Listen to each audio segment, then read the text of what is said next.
রমজান মাস শুধুমাত্র রোজা রাখার মাস নয়, এটি আত্মশুদ্ধি, ত্যাগ, ধৈর্য এবং ঈমানের পরীক্ষার মাস।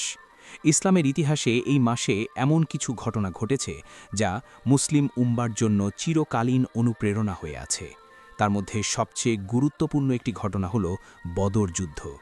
রমজানের ১৭ তারিখে সংঘটিত এই যুদ্ধ শুধু একটি সামরিক সংঘর্ষ ছিল না, বরং এটি ছিল সত্য ও মিথ্যার মধ্যে এক ঐতিহাসিক লড়াই। এই যুদ্ধে মুসলমানদের সংখ্যা ছিল মাত্র ৩১৩ জন, আর কুরাইশ বাহিনী ছিল প্রায় ১,০০০। অস্ত্রশস্ত্রেও ছিল বিশাল পার্থক্য, কিন্তু তারপরেও বিজয় হয়েছিল মুসলমানদের। কেন? কিভাবে? এই যুদ্ধ আমাদের কি শিক্ষা দেয়? আজকের এই ভিডিওতে আমরা জানব বদর যুদ্ধের ইতিহাস, এর পটভূমি, যুদ্ধের ঘটনা এবং কোরআন ও হাদিসের আলোকে এর গুরুত্বপূর্ণ শিক্ষা। চলুন শুরু করি। বদর যুদ্ধের পটভূমি। রাসূলুল্লাহ সাল্লাল্লাহু আলাইহি ওয়াসাল্লাম যখন মক্কায় ইসলামের দাওয়াত দিতে শুরু করেন, তখন কুরাইশরা তীব্রভাবে তার বিরোধিতা শুরু করে। মুসলমানদের উপর চলতে থাকে নির্যাতন, অত্যাচার ও সামাজিক বয়কট। অবশেষে আল্লাহর নির্দেশে নবী সাল্লাল্লাহু আলাইহি ওয়াসাল্লাম এবং সাহাবীগণ মদিনায় হিজরত করেন। কিন্তু কুরাইশরা এখানেও শান্তিতে থাকতে দেয়নি। তারা বারবার মুসলমানদের ধ্বংস করার পরিকল্পনা করতে থাকে। এই পরিস্থিতিতে মুসলমানরা জানতে পারেন যে কুরাইশদের একটি বড় বাণিজ্য কাফেলা সিরিয়া থেকে মক্কার দিকে ফিরছে। কাফেলাটির নেতৃত্বে ছিল আবু সুফিয়ান। মুসলমানরা এই কাফেলাকে আটক করার পরিকল্পনা করেন, কিন্তু খবর পেয়ে আবু সুফিয়ান মক্কায় বার্তা পাঠায় এবং কুরাইশরা প্রায় ১,০০০ সৈন্যের বিশাল বাহিনী নিয়ে মদিনার দিকে রওনা হয়। অন্যদিকে রাসূলুল্লাহ মাত্র ৩১৩ জন সাহাবী নিয়ে বের হন। তাদের মধ্যে ছিল ৮২ জন মুহাজির, ৬১ জন ঔস গোত্রের, ১৭০ জন খাজরাজ গোত্রের। তাদের কাছে ছিল মাত্র ২টি ঘোড়া ও ৭০টি উট। বদর যুদ্ধের স্থান। মদিনা থেকে প্রায় ১৩০ কিলোমিটার দূরে একটি স্থানের নাম ছিল বদর। এখানে কিছু কূপ ছিল, যা যুদ্ধের সময় পানির জন্য খুব গুরুত্বপূর্ণ ছিল। এই জায়গাতেই মুখোমুখি হয় মুসলমানদের ছোট বাহিনী এবং কুরাইশদের বিশাল বাহিনী। যুদ্ধের আগে রাসূল সাল্লাল্লাহু আলাইহি ওয়াসাল্লাম অত্যন্ত বিনয়ের সাথে আল্লাহর কাছে দোয়া করেন। তিনি বলেন, হে আল্লাহ, যদি আজ এই ছোট দলটি ধ্বংস হয়ে যায়, তবে পৃথিবীতে আর কেউ তোমার ইবাদত করবে না। এই দোয়া করতে করতে তার চাদর কাঁধ থেকে পড়ে যায়। তখন আবু বকর রাজিয়াল্লাহু তাআলা আনহু তা তুলে দিয়ে বলেন, হে আল্লাহর রাসূল, আপনার রব অবশ্যই তার প্রতিশ্রুতি পূরণ করবেন। এই ঘটনা সহিহ হাদিসে বর্ণিত আছে। হাদিস: রাসূল সাল্লাল্লাহু আলাইহি ওয়াসাল্লাম বদরের দিনে দীর্ঘ সময় ধরে দোয়া করেছিলেন। সহিহ মুসলিম, হাদিস নং 1763।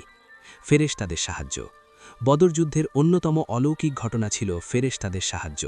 আল্লাহ তাআলা কোরআনে বলেন, যখন তোমরা তোমাদের প্রতিপালকের কাছে সাহায্য চাইছিলে, তখন তিনি তোমাদের ডাকে সাড়া দিলেন। আমি তোমাদের সাহায্য করব ১,০০০ ফেরেশতা দিয়ে। সূরা আল আনফাল, আয়াত ৯। আরেক আয়াতে আল্লাহ তাআলা বলেন, নিশ্চয়ই আল্লাহ তোমাদের সাহায্য করেছিলেন বদরে, অথচ তোমরা ছিলে দুর্বল। সূরা আলে ইমরান, আয়াত ১২৩। এ থেকে বোঝা যায় বিজয় শুধুমাত্র সংখ্যার ওপর নির্ভর করে না, বরং আল্লাহর সাহায্যের ওপর নির্ভর করে। যুদ্ধের শুরু।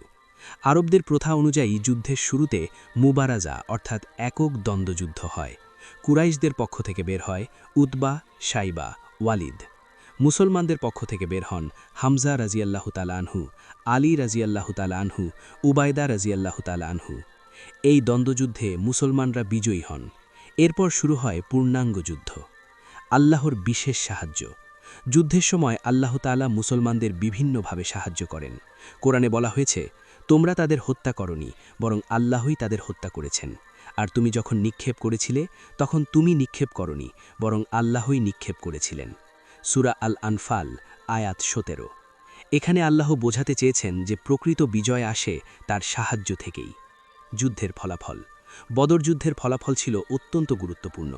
কুরাইশদের ক্ষতি: ৭০ জন নিহত, ৭০ জন বন্দী। নিহতদের মধ্যে ছিল আবু জহল, উতবা, শাইবা। অন্যদিকে মুসলমানদের শহীদ হন মাত্র ১৪ জন সাহাবী। এই বিজয়ের মাধ্যমে মুসলমানদের মর্যাদা অনেক বেড়ে যায় এবং মদিনায় ইসলামের শক্তি সুদৃঢ় হয়। বদর যোদ্ধাদের মর্যাদা। বদর যুদ্ধে অংশগ্রহণকারী সাহাবীদের মর্যাদা ইসলামে অত্যন্ত উঁচু। রাসূলুল্লাহ সাল্লাল্লাহু আলাইহি ওয়াসাল্লাম বলেছেন, আল্লাহ বদর যোদ্ধাদের সম্পর্কে বলেছেন, তোমরা যা ইচ্ছা করো, আমি তোমাদের ক্ষমা করে দিয়েছি।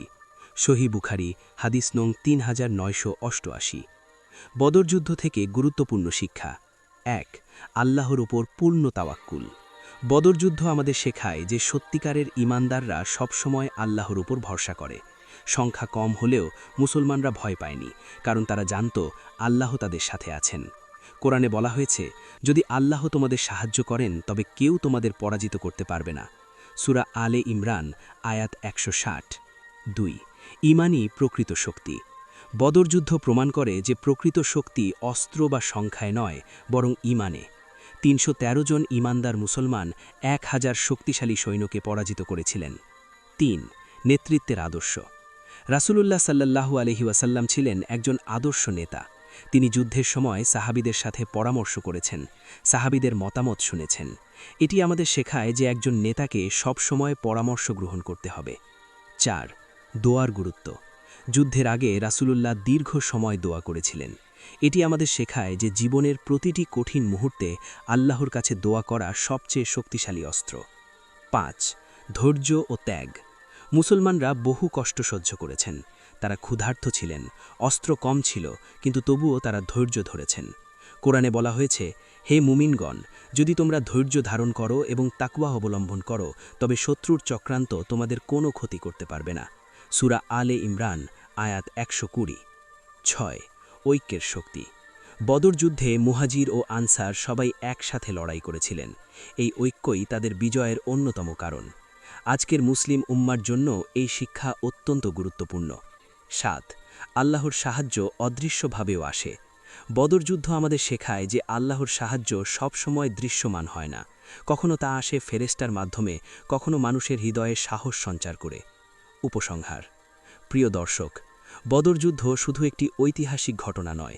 এটি মুসলিম উম্মার জন্য একটি চিরন্তন শিক্ষা এই যুদ্ধ আমাদের শেখায় আল্লাহর উপর ভরসা রাখতে কঠিন পরিস্থিতিতেও ধৈর্য ধরতে ঐক্যবদ্ধ থাকতে সত্যের পথে দৃঢ় থাকতে রমজানের ১৭ তারিখ আমাদের মনে করিয়ে দেয় যখন ঈমান ধৈর্য এবং আল্লাহর উপর ভরসা থাকে তখন অসম্ভবও সম্ভব হয়ে যায় আল্লাহ তাআলা আমাদেরকে বদর যুদ্ধের শিক্ষা আমাদের জীবনে বাস্তবায়ন করার তৌফিক দান করুন আমিন আপনারা যদি এই ভিডিও থেকে উপকৃত হন তাহলে লাইক কমেন্ট ও শেয়ার করুন যাতে অন্যরাও বদর যুদ্ধের শিক্ষা জানতে পারে এবং এমন আরও ইসলামিক ভিডিও পেতে চ্যানেলটি সাবস্ক্রাইব করুন ওয়া আখিরুদ দাওয়ানা আনিল হামদুলিল্লাহি রব্বিল আলামিন আসসালামু আলাইকুম ওয়া রাহমাতুল্লাহ